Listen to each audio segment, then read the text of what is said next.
ball knocked loose. White dive on it. This is twice now the Celtics have been first to the floor. They try to Save with Horford.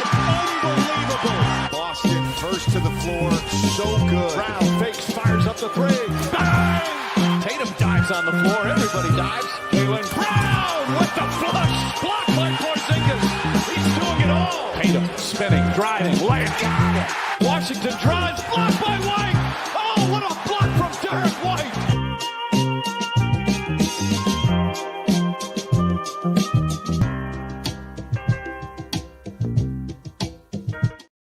All right, welcome back. First to the Floor podcast. Ben Vallis here, along with Wayne Spooney, Jake Eisenberg. Guys, it's 18 days until training camp. The fog on the offseason is lifting. How's it going, guys? Good. It's lifting, technically, I guess. It's slowly. It's like when you watch clouds really, really closely, as opposed to just moving. watching them like, you're like, wow, they're actually moving really fast if you really pay attention. That's what this off season is like. That's right. Yeah. I was thinking, when's the last time the three of us have all been on the show? I feel like it's been ages, man. So it's been nice a while. to be here with you boys. Yeah. Yeah, it's good to have the trio back. It is. On the clouds, like I've just got to say, like in Adam Silver's world, we're apparently only watching highlights of clouds now Fucking because idiot. what is going on there? What I saw, you had quite a reaction to this on Twitter yesterday, Jake. Well, it's embarrassing. Yeah, It's embarrassing for the commissioner of his own league to be like, you don't really need to watch the games to be a fan of our game and our league and our sport. And like how many hours have we spent talking about the intricate nuances of one specific team for the most part? To just boil it down to just highlights is so insane. Like the underrated plays series that we do, the film break, like the Caitlin Coopers of the world, who were like breaking down, who were watching the game so closely that she picked up that Andrew Nemhard is like reading that Miles Turner is so bad at getting the tips on opening tips that he jumps to where the opposing team is putting the ball. That's how closely people are watching and how much people love the intricate details. To just be like, they don't really need to watch. The highlights are fine. Is just an atrocity. Like it's a war crime against his own league. And like, he was basically like, you're too poor to watch my sport, which is insane. You know what I mean? Which is like very stern of him in one way, which I kind of respect a little bit. But honestly, I thought it was like fake, because when I saw the clip and I was like, this has got to be AI or something. Because you're right, Jake. He's like completely undermining the people who are only interested in highlights are already consuming the highlights, right? You have a sect of fans who are telling you, I want to consume your product. It's just pricing me out. Is there a way we could change that? And he was like, no. Nope. F you. Watch the highlights, you know? Like, that's absurd. It's a complete slap in the face to this group of fans. And it makes me like, I mean, it pissed me off, to be honest with you. It's almost like he's saying, like, we're wasting our time. What is he, my wife? By consuming this much basketball. So, you already get that enough at home. Yeah, right, exactly. So I just thought it was an absolutely absurd statement, completely undermines the sport that you are ostensibly the commissioner of, and also was kind of just like, be richer, which is so incredibly tone deaf to me. Like, couldn't you just be like, look, all this stuff is like high level billion-dollar contracts. Like, we have to set prices at a certain level to meet. Like, you could have come up with some, some explanation like that isn't like, fuck off and watch the highlights, you know? Yeah, get your money up, broke boy.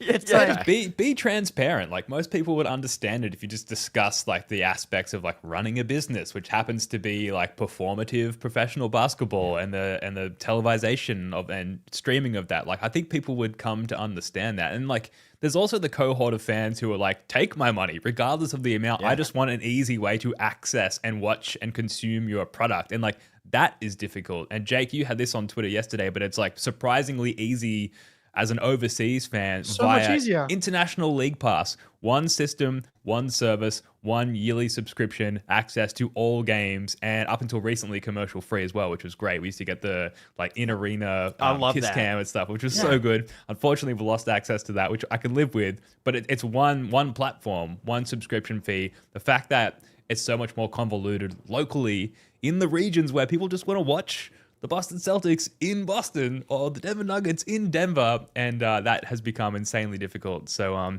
huge letdown from the commish, who is the figurehead of this product and this sport and this organization that we love so much, that we have personally given so much time to ourselves, and we're just one of many, many podcasts or outlets or fan operations or whatever you want to call it. There's so much of that circulating around the popularity of the league.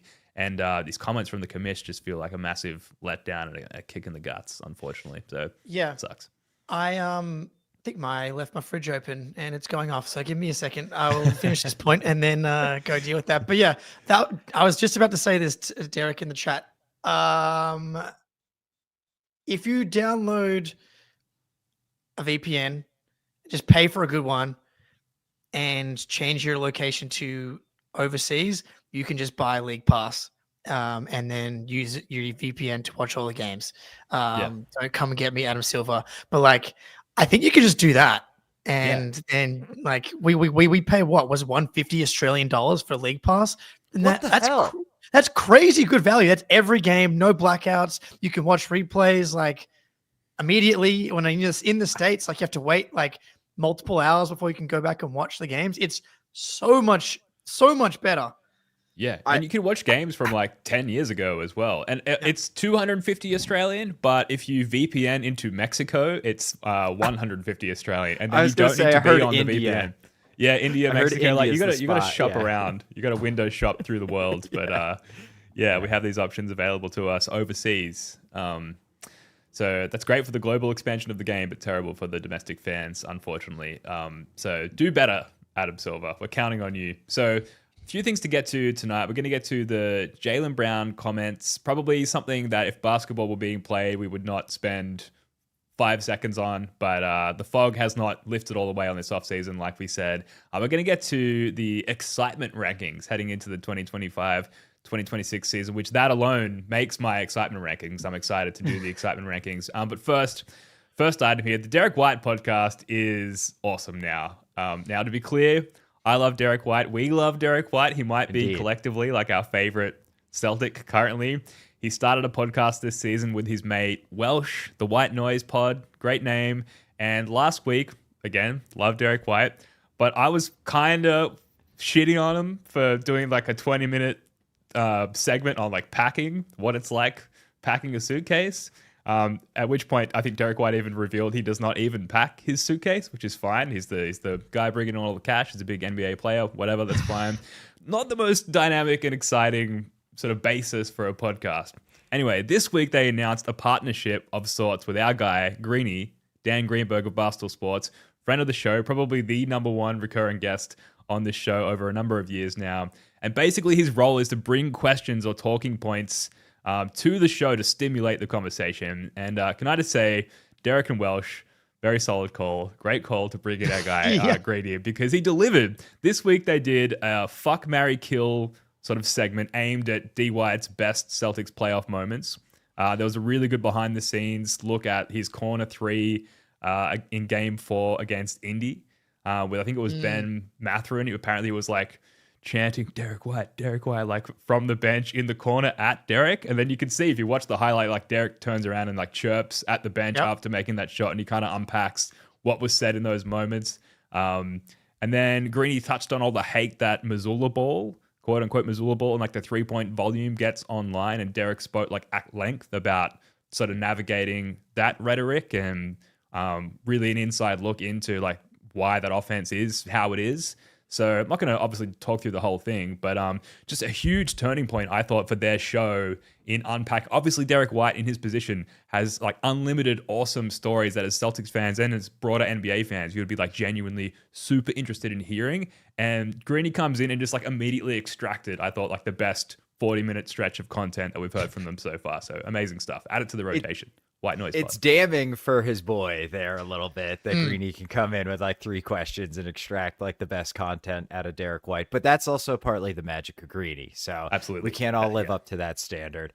Yeah, you're selling me on the show. I'll be honest. I was kind of right there with you. Like the clips I'd seen, I was like, ooh. We love you, Derrick. But, you know, maybe not the next Bill Burr. But yeah, I'm going to definitely check it out now that Greeny's involved. I also think we should do everything in our efforts to convince Greeny to let us somehow get involved in this, fellas. Maybe we could come up with first to the floor questions. Maybe come on, Greeny, hook the boys up. But I'm definitely going to give it a listen now. And because that sounds like the exact type of shit I was hoping the show was going to be about. Yeah, it was great. Yeah, I'm obviously a selfish individual. And so a couple of thoughts here. One,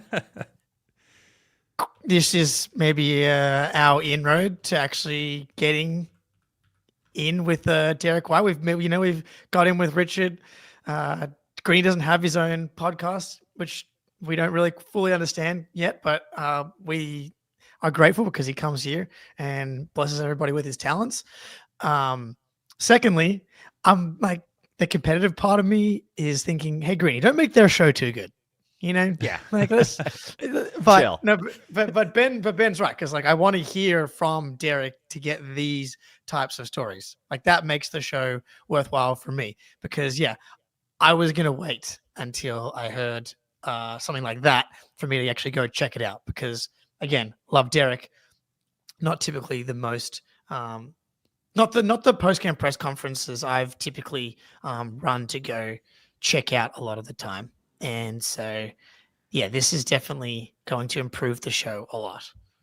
Yeah, it's great. It's like officially in my like recommended, very unofficial, non-existent recommended podcast lists now. Like chuck it into the rotation. And like credit to Welsh and D White. Like I think clearly, no matter who you are and what your background is, when you start a pod, there's like at least a 10 episode runway where you're like trying to find your voice and your rhythm and trying to figure out like what you can deliver and what people want to hear and that kind of thing. And like clearly they're getting to that point up to like episode 7 or 8 or wherever they're at now. So yeah, I think you underestimate the value of preparing for it and a podcast, especially when you're starting. Like when I started Backdoor Cut years and years ago, like we would just kind of let it rip, and it can be fine.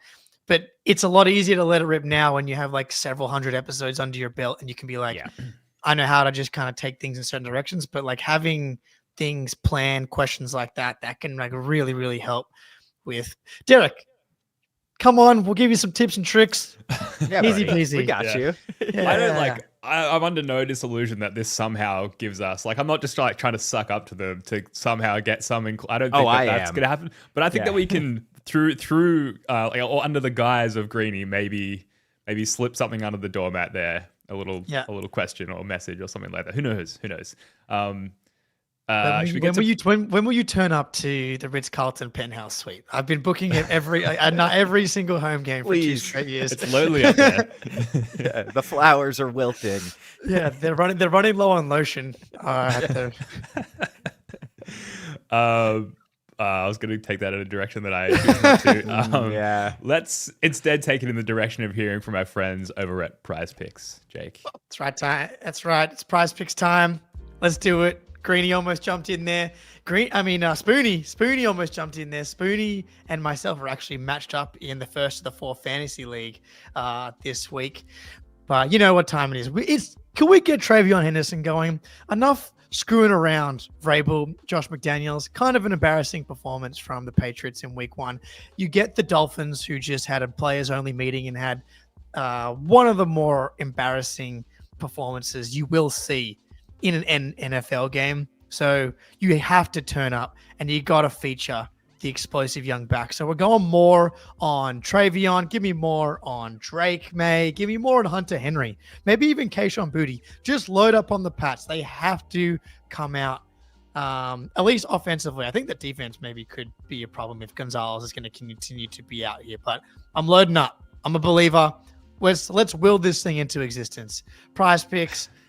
$5 gets you $50 instantly. If you play a $5 lineup, use code CLNS.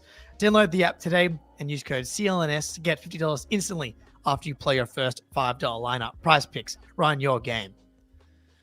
Shout out PrizePicks. Shout out CLNS for presenting the First to the Floor podcast. Available everywhere: YouTube, Spotify. Subscribe, leave us a 5-star rating and review. I was telling Jake on the Patreon pod, which you should also subscribe to, about my massive cock up during the latest PrizePicks read and how you saved me with actual NFL knowledge. So thank you for that. Thielen trade. Hot off the presses, Ben. It just happened. So you exactly. expected to know that. Yeah. Apparently not. No.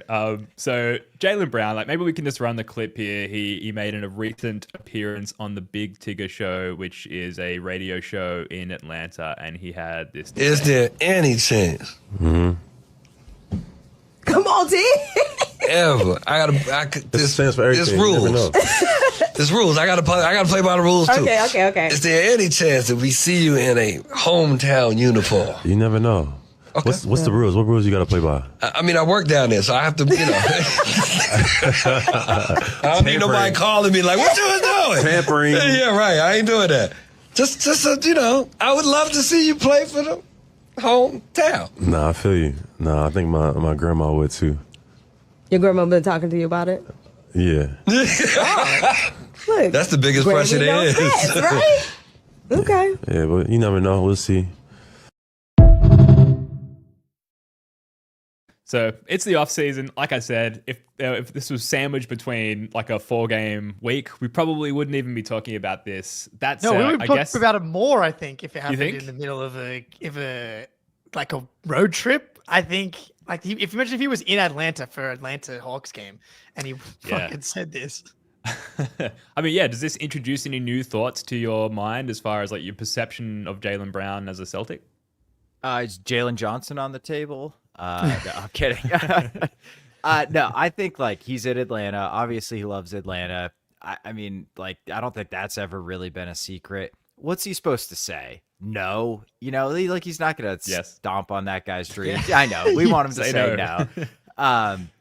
The only thing that worried me about that is the grandma pressure, because that could be strong, real. That could be powerful, and maybe she doesn't have a lot of time left, right? Maybe this has to happen sooner than you think. Morbid.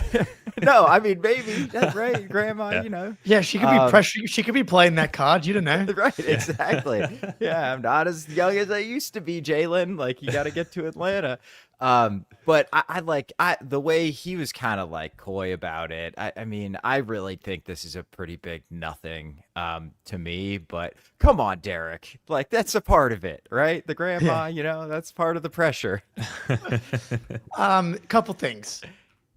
One, if there was a St. Louis team and Tatum was in the same interview, he'd be like, yeah, I'm ready to go. When's this contract over? So there's real Atlanta pressure. Two, how many people have tried to trade Jaylen Brown, including the Boston Celtics? So I just can't be mad at Jaylen for thinking that this could be something that he might want to do at some point. He was almost certainly in discussions for Kevin Durant a couple years ago. Probably on the table more times than that when he was on his previous contract.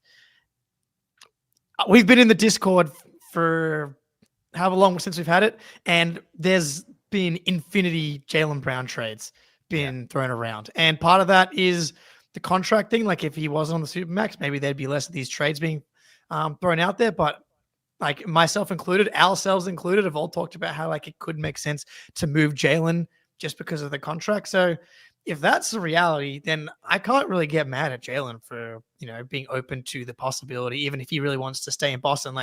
And then the third thing is Jaylen just says stuff all the time. And I think at this point, if you just aren't letting Jaylen Brown's comments just wash over you, then you're just fighting a losing battle.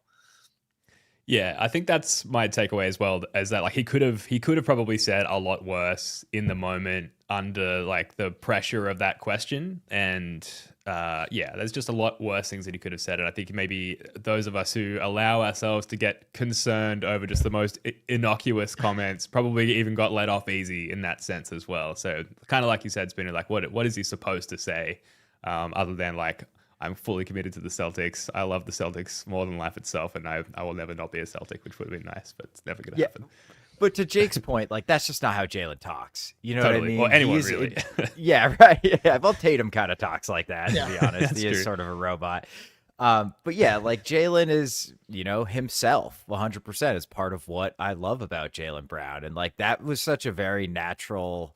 Like, yeah, you never know, man. Like, yeah, kind of almost messing with him a little bit, but also like maybe he will go there when he's 35 or 36, and like the run's kind of over with the Celtics. So that wouldn't be the first time a guy went home on like a minimum deal and then retired. Like that's very well could be what he means. And that's nothing. It means nothing. So I took absolutely nothing away from this. Yeah, Francisco in the chat here. Why do all podcasters see Jaylen Brown as being trash? Celtics media have to throw dirt at Jaylen Brown only to hype up Tatum. I only just bring that up because it said all podcasters. I think that if you listen to this show, you know that we're all pretty big fans of Jaylen Brown, and definitely don't think that he's trash in any way, shape, or form. But then, yeah, just on top of this, like actions speak louder than words. And how much Jaylen has done for the community of Boston and how much specifically this summer he's been in Boston, and whether that's because of the knee, he's now started to travel and stuff. I think maybe that was initially, but he's like, and Noah Dalzell's done a great job covering a lot of these events, like how much he loves Boston and how much he loves the community and how much he's appreciated the love that the fans have shown him, even in a season that ended in like horrific fashion. I think if you asked Jaylen right now, would you like to spend the rest of your career?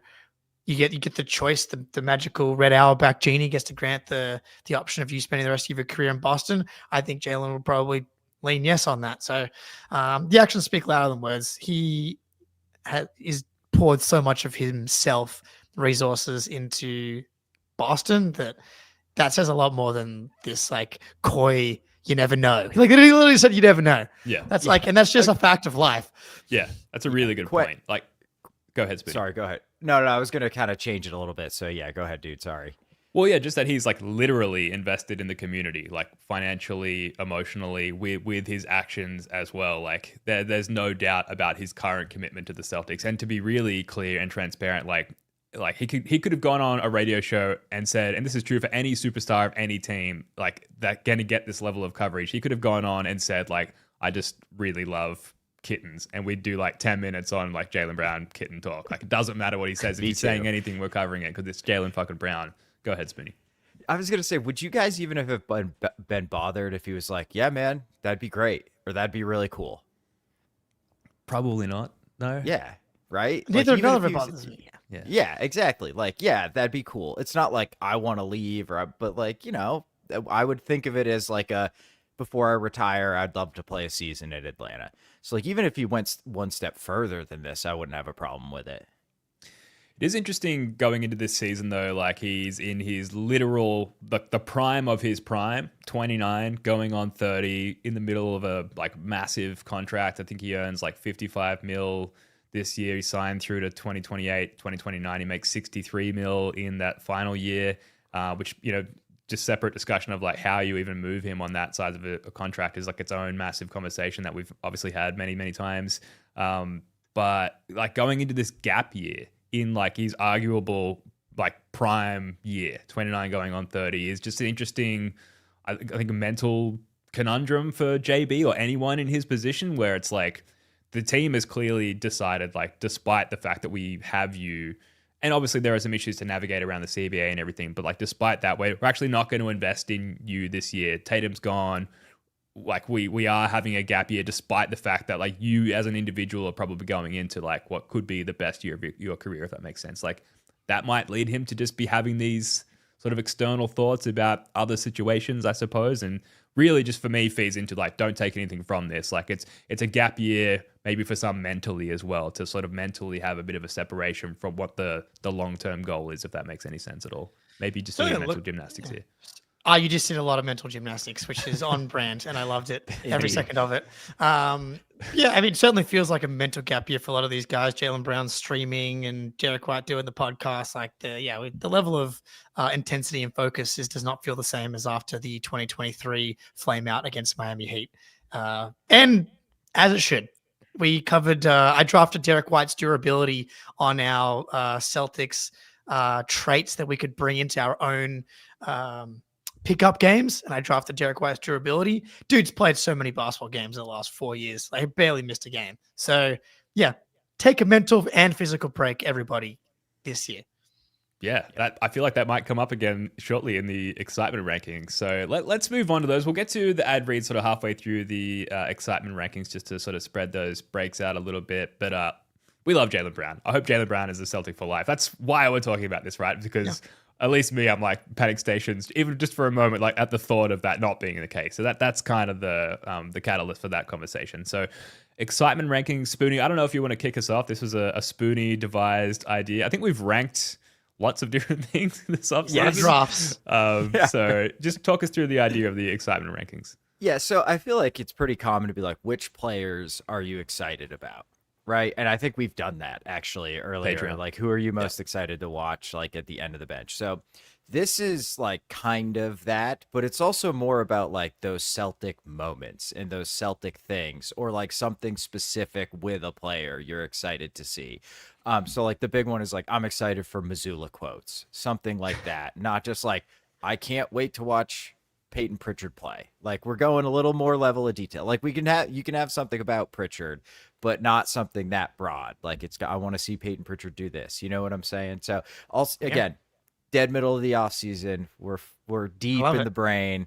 So yeah, that's, I'm just firing stuff at the wall. We'll see what happens. Should we go left to right? Jake, do you want to, like, I think we all have to see the same screen orientation. So Jake, do you want to go first? Yep.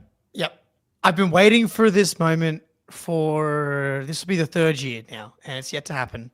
But I've been desperately, ever since the first summer league of his career, I've been desperately waiting for the moment in a real game, in a game that's actually in the balance at some point, for Jordan Walsh to have some type of like weak side block or a steal, followed by like a breakaway, either alley-oop, windmill, or his own self-created fast break windmill slam. Like, we see all of the warm-up highlights of him like throwing down windmills and stuff. Like, he's got a sweet dunk package. He's always trying to throw down dunks. I've been waiting so much for like the Garden in the midst of like a real game, home game, for him to make a play on the defensive end and follow it up with a thunder jam on the other end. Please let this be the year. I have number one on my list is the first Walshy game, and meaning like the first game where he like does something like that. That was also number one on my list. Great choice. Just cuts up to Brad Stevens in the suite, just like with a knowing look on his face. Like, this is what I do. This is what I envisioned back on draft night. That's a really good pick. Thank you. Yeah, I love it. The Garden's got to love him. Plus, if he actually becomes a player too, like the way he plays so hard, it's going to be electric with the Garden. So in that vein, I'm going to set the stage here. Like, okay, this is something that tends to happen in a loss, but I think it is one of the coolest, most electric things that can happen is like third quarter, the other team pushes the lead to 25. It goes to the fourth quarter, and then the bench comes in. And the bench like hits a three, gets a stop, layup on the other end, steal, layup, timeout, and the Garden starts going fucking bananas. And Drew Carter does that thing where it's like, and now it's a 14-point game. Yes. And the Garden's going crazy, and Pritchard's like high-fiving people, and the bench is going nuts. Usually you end up losing, but those little moments are so incredible when it's are they going to do this, man? So I love those moments. I'm looking forward to the first one. Yeah, there's going to be a few opportunities, I think, to make a comeback this season. Yeah. So I'd say. Which is honestly welcome, because it's so much less fun to have, like, you've got your 25-point lead. And like building the 25-point lead is obviously you get those TD Garden moments, but there's a big difference between that and a comeback, because then as we know, you build a 25-point lead in like the fucking first quarter with this team in the regular season, and they've already won the championship. Cleveland Cavalier game comes to mind, and then it just kind of like gets whittled down, because that's just the nature of a game. Fast forward to this season, I doubt we'll be up 25 more than twice like that, as opposed to being up 20 in 50% of all of our games in 2024. And it reminds me of like the Houston Rockets game, when Marcus Smart draws both the fouls in that game. Yeah. Like just a lot of games where you're going to be 8 to 10 point underdogs and you just would never be. And so being the underdog and taking it, like, almost reminds me of the IT year. And there's going to be different levels because that team was still much better than this team, I think. But like when the Knicks come to town and you're expected to lose, it's just a completely different experience for the fans at the game and the fans at home as well. But like you start putting pressure on the Knicks and you start making them tight. That's a fun place to be in as a fan. Yeah, that kind of segues into my first pick, which is like in the past, there's a really hyper talented team, and this is not exclusive to the Celtics, but there's been moments where we like lose to like bad teams, like we don't take them seriously, and they just don't show up for whatever reason. Undermanned Lakers without LeBron and AD last year or the year before, very good example of that. I feel like this team will take sort of the opposite form where we're going to see them win some big games against big marquee talented teams just through sheer will and enough top end talent with Jaylen, Peyton, Derrick, etc. And like some pedigree left over from the championship runs that's going to position them well to win some big games against maybe some unsuspecting marquee teams that aren't taking it seriously. So it's kind of the inverse of what we've seen with some of those tough losses in the past. That's what I'm excited for. Yeah, so it's like, when is the last time the Celtics were in a position to upset someone? Yeah. A decade ago? Apparently the Mavs in the finals. If you listen to the I media. guess, maybe. Yeah, it's true. Yeah, dude. But yeah. Like, and that's, like that. we're going to be able to actually upset teams this year. And that is the most fun way to win, is when you are not favored considerably, and win the game, especially if you dominate. And I have this weird feeling we're going to dominate the Knicks this year. I don't know why, but like upsets. It's going to be That's going to be so bittersweet. Yeah, I know. God damn it. Are we snake drafting? Can I go again? Sure. Yeah, sure. We love a snake draft on the show. All right. Yeah. So this is maybe a little too broad, getting back to how That's you fine. position this segment. But the There's Jaylen no Brown. rules. Okay, cool. The Jaylen Brown All-NBA campaign, I think, is within the realm of possibility. Like, he made third team on a team with more depth in the past. He, by all accounts, obviously very hard to judge from what we've seen from Jaylen during the offseason, but like, the bounce back from the meniscus surgery seems to have been very prompt, and he seems very healthy, and he definitely had a downtick in his overall health last season, and I just don't see that being a multi-concurrent year thing for Jaylen Brown, just based on how serious he takes his training and his conditioning and his recovery and things like that. Obviously, a lack of Jaylen Brown makes him the figurehead of this team's offense and probably the defense as well. So there's a lot of usage, a lot of shots, a lot of looks, a lot of possessions coming up for Jaylen Brown, and he's made All-NBA, like I said, under lesser conditions in the past. So I see that as a real reality. And hopefully, because as someone said in the comments, Francisco said in the comments earlier, like, he does have a large-ish group of detractors, it seems, across the league, or at least fan bases. And it might be a bit of a perception reset, I think, for Jaylen. Not that he needs that at all, but that might just happen as a result of him potentially making All-NBA. So looking forward to that narrative this year. I do think part of him making All-NBA though 2 years ago was because the team was so good and voted. And I mean, he was also awesome and deserved. But like, if the Celtics, let's just say they're right around their over/under at 41, 42 wins, it's gonna be unless he's like having a fucking unreal season, it's gonna be hard to put him, I think, in All-NBA. I mean, I hope he had is deserving and gets it, obviously, because that would be really fun. And probably means that he's taken a step forward, honestly, to like, if we look at the All-NBA teams from last season, there probably aren't a lot of guys on there from 500 teams, and especially like 500 teams in the East. So if he's able to push his way into that conversation, that's going to be exciting just because it means that Jaylen Brown is like back into 2024 Finals MVP form. Yeah, I'm really fascinated to see Jaylen on defense this year because he is going to have to shoulder such a big load offensively. But that's where he can kind of separate himself. Like, I feel like Trae Young like will miss out on All NBA because he's like on a 40-win team and everybody knows he can't play defense. Whereas like if Jaylen has an awesome defensive year, you can be like, okay, yeah, maybe Trae Young has better stats than him, but Jaylen did it on both ends and their teams are both roughly the same. Although I suspect Atlanta will be, closer to 50 wins than we are. I feel like what he does defensively is going to kind of set the tone for the rest of the team defensively. So I'm fascinated to see how that plays out. Okay. You're up. Yeah. Where do I want to go here? Okay, so I'm kind of excited to watch Josh Minott play, but what I am truly excited to do is to convince myself he's good. Did you see his per 36 numbers the last 2.5 weeks, man? And last game his true shooting was 65, and that's his third game straight above 57 true shooting. Yeah, he's only played 13 minutes, but it looks like he's figuring it out. And you see that weak side rotation in garbage time the other night? Like, I cannot wait to dig into Josh Minott tape and just be like, you people don't get it, man. Like, he's actually pretty good and needs to be playing more minutes.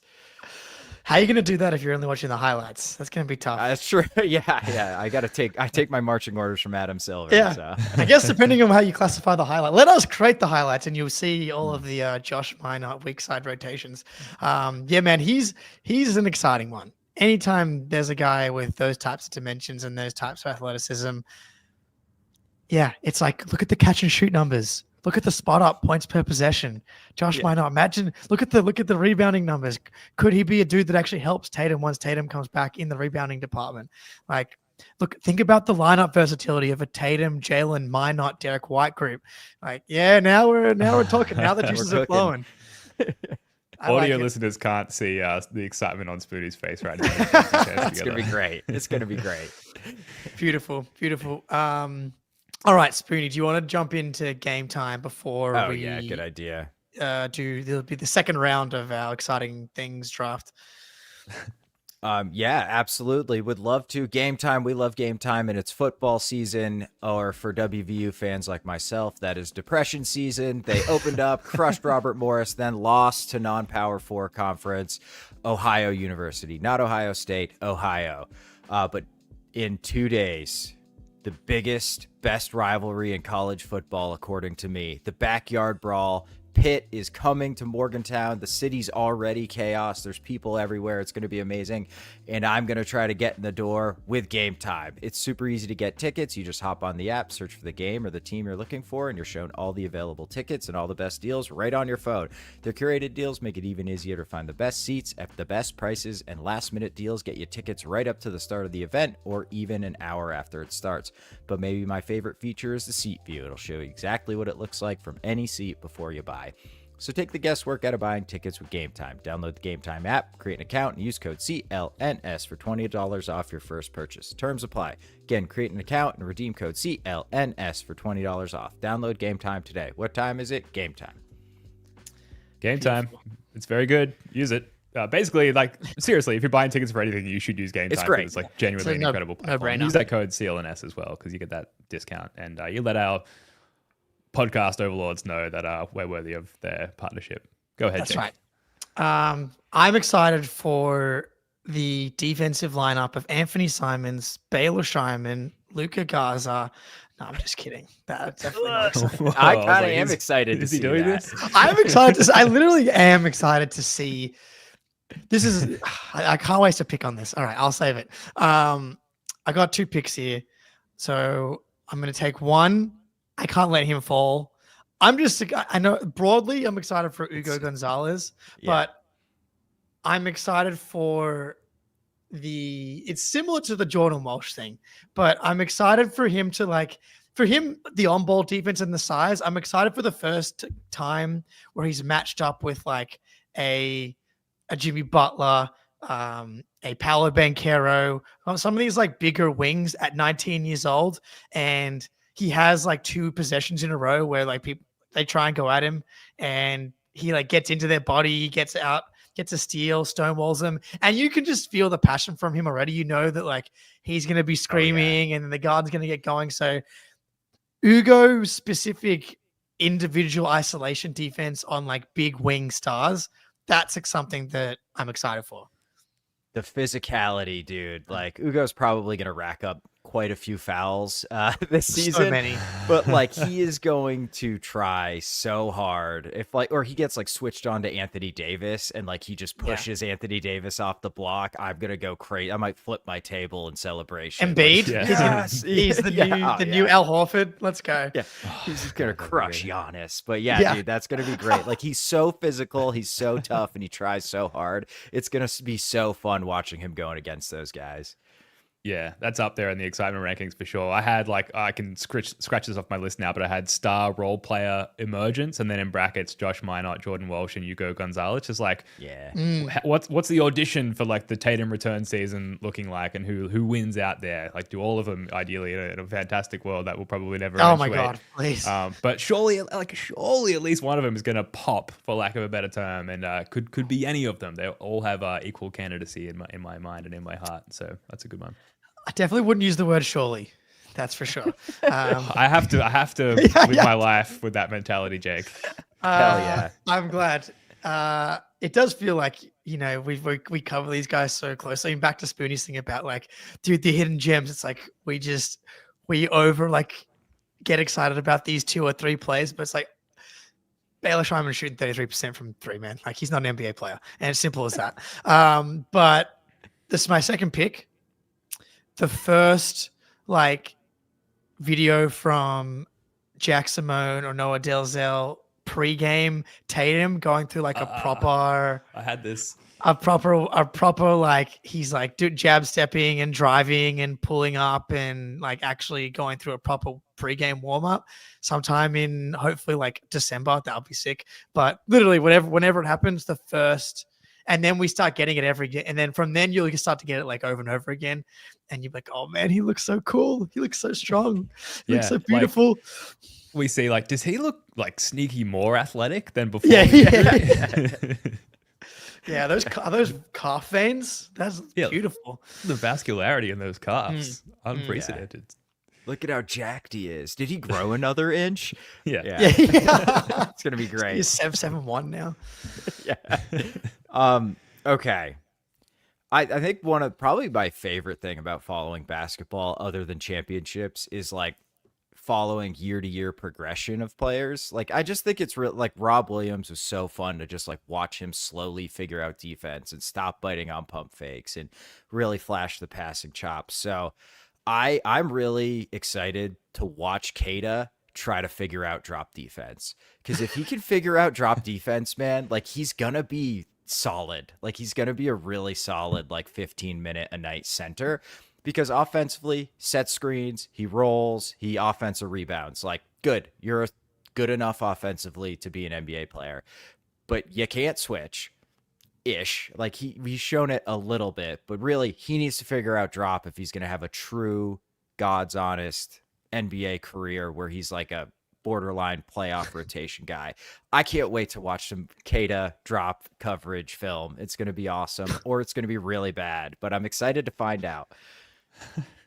It is a really interesting development story. Like, yeah, the seeing him, you know, from Sacramento to a 2-way to being legitimately the numbers at least impactful when he's been on the court. Yeah. You know, gets to play with Jason Tatum a fair bit. That tends to help big men around the world. But the Euro stuff has been super encouraging. And there are like similar to how Bill Simmons buys into the Team USA bump. There's definitely value, in my opinion, to being in a different culture, a different environment, being the guy, being able to scale up, make mistakes in a way that he hasn't been able to, spread his wings a little bit. Honestly, just build confidence and do it against really good players around the world. So I've loved what I've seen. I haven't watched full games because the games are on like in the middle of the night, but watching the highlights and watching some of Nick MBA's breakdowns on YouTube. Like it's exciting it's exciting enough to make me, like, as a resident Cater not believer, hey, I want to believe. I want you to succeed. Let's see it. He may even cater for some of those deficiencies. Sorry, I had to do it. Yeah, there's been some commentary that's come out just like because he has just now found himself as one of the more tenured Celtics due to like the deconstruction of the roster. There's been some commentary that's come out about Cater, and Bobby Manning in particular did some really good work on that front, but about how hard Joe Mazzulla is specifically on Neemias Queta and the team collectively, or how hard they are on him, and that's sort of based around their expectations of his potential. So like, what does the development and continuation of that look like with this sort of newer expanded role for Neemi as well? So just excited on all fronts by Queta, but particularly his ability to hold up and drop coverage. So that's a really good one. Ben. I am looking forward to and very excited about. This is again very broad. Apologies, Spooty. Derrick White with increased usage and no pressure. Like, and again, this goes back to listening to the Derrick White pod as well. He's like talked about how you have to make sure that every shot you take is a really, really good one, and not just like mechanically speaking, but more about within the flow of the game. There's a finite amount of shots, and with the talented roster we've had the past couple of years, like there's so many good shots available at all times. If you're taking one, like it better be fucking good, and just taking that pressure off Derrick, because we've seen him as he grows more confident as a person and as a player, how rapidly his game develops as a result of that. So like, what does a season like this, a gap year, do for his confidence and his ability to kind of like play maybe without thinking as much about whether or not that shot makes sense within the flow of the roster and the offense, and just like kind of fucking go for it? I'm excited for like that version of Derrick White and what we might discover about him, and maybe what he might discover about himself as a result of that. Yeah, and you've said it a couple of times, Ben. Like the Tatum version, like what is he coming back to? It's like, I'm very interested to see if Derrick White can handle more creation burden, and can he actually succeed in that role? So it's like the Celtics have been at their best with Tatum with the ball in his hands, creating and basically being point Tatum. That's how they won the NBA title. Was him, spread the floor. Doesn't matter if he's got a 50% true shooting against the Dallas Mavericks, breaks down the defense and sprays out, creates mismatches, creates advantages at an elite level. But being able to use him off ball and leverage some more of his catch and shoot 3-point ability, and give him the opportunity to attack manipulated defense a little bit more, especially coming off an Achilles injury. Can we make his life a little more easy? Can we have the burden a little lighter for when he does come back? And, make the post Achilles version of the Celtics really hum. And if Derrick White is able to do it, that would be like him and Pritchard as the two guys. Like, can you legitimately create advantages and create good possessions on offense? That's going to be huge for the return of Tatum. Yeah, for sure. And like Derrick, more ball handling, like historically, Derrick's been very efficient when we put the ball in his hands. Like the limitation has always been like, because he gets off of it when he doesn't have a favorable matchup and he only attacks. Well, he's going to have to be more aggressive attacking some of these better matchups. LaMelo led the league in 3-point attempts per 36 minutes at 12.6. I think Derrick might be coming for the crown next year. Okay. I think he's going to get him up, D-White. Yeah, he was at 9.7 last year per 36. So I would not be shocked if he's pushing 12. Let's. I'm gonna take my next pick, and we'll send it back up through the. I don't through the something to Jake. Up the draft. All right. So I'll go last. Yeah. The board. Yeah. So my final pick here, the Al Horford tribute video. I'm excited for. One. Yeah, that's gonna happen. I mean, very quiet on the Al Horford front. Not sure what's going on there. I don't think he has any insecurity about locking down some sort of NBA roster spot. So I'm sure he's not feeling it like I am, but obviously he's not coming back to Boston. I think it's been made very, very clear by many, many people within the organization. So he's going to return to Boston by way of playing for another team, and there's going to be the tribute video, and it might be like the most important tribute video since like Paul Pierce or Kevin Garnett's return, maybe Isaiah Thomas, probably although Marcus? maybe slightly more important. Marcus, Marcus, yeah, that's a good one. I'd It's put up Al there. above him because the championship. The but title, yeah. yeah, and the tenure. Like, I know he kind of went off on like a reconnaissance mission to Philadelphia for a little while, but for the most part, he's been a Celtic for like better part of a decade, and that's a big fucking deal, especially when you add the championship and just like his total buy-in to Celtic culture, the community, his tutelage of like Jason Tatum specifically, but like many younger players on the roster. He will be sorely missed, and I know like jersey retirements aren't what they used to be. We're straight up just like running out of numbers. And, you know, you compare to just the volume of winning back in the day where many of our retired players, sort of played within. It's a bit different now, but I think he's a pretty solid candidate for jersey retirement consideration, at least. So all of that sort of culminating in the tribute sometime this season, I'm excited for, but also kind of dreading from a like, I need to make sure I have enough tissues around perspective. It's crazy, dude. Like Marcus was here for 9 years, but Horford played 7 years here. Yeah.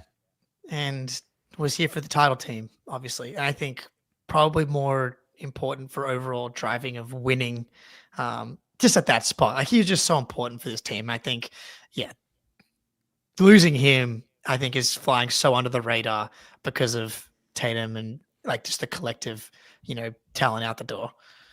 Yeah. And one thing Al has in his favor for the jersey retirement is like 42. Who cares? Yeah. Like, just retire 42. Like nobody needs that number again. Like it's not. Give it to Gaza. Yeah. No, absolutely. Yeah, that's not. disgusting. I'm sorry. Yeah. I'm picking between two. It's really difficult for me to pick.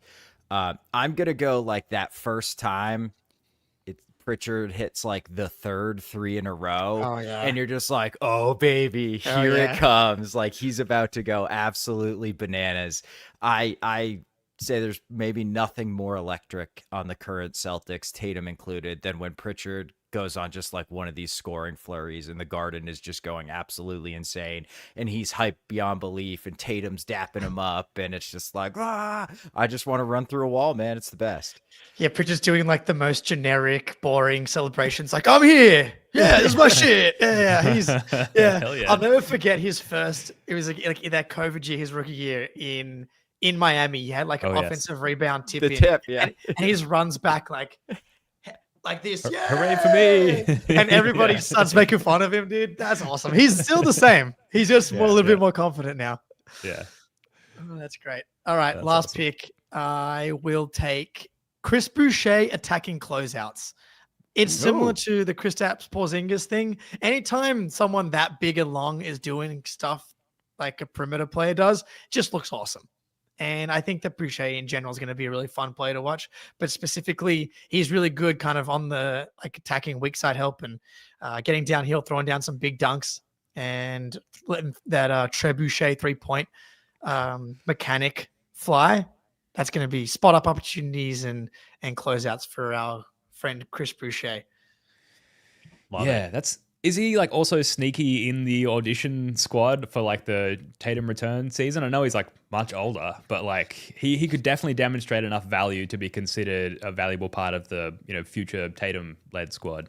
He could. I think so. I kind of expect him to get flipped at the deadline because I think he's going to be good, and then a contender's going to be like, I want him, and then he's going to end up getting paid more. But in this economy, who knows? Give me a Chris Boucher on the bench.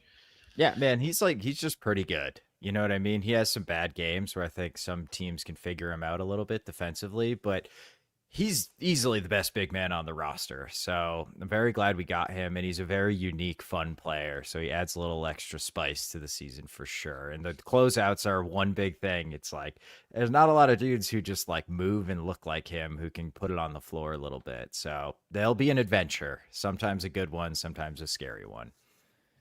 Well, there you go. Next time you see Chris Boucher performing a suffocating closeout, just remember how excited, personally, Jake Eisenberg is in that very moment. Hopefully, we'll see plenty of those. And let us know in the comments, the live chat now, while we're still going, like what is in your excitement rankings. There's probably a lot of honorable mentions that we don't have time to get to, but there's plenty to be excited about, despite sort of what is labeled a gap year. But that is going to do it for this one. Thank you so much for joining us. Please hit that like button, subscribe to the channel. We've got plenty of content coming up in the ramp up to the season.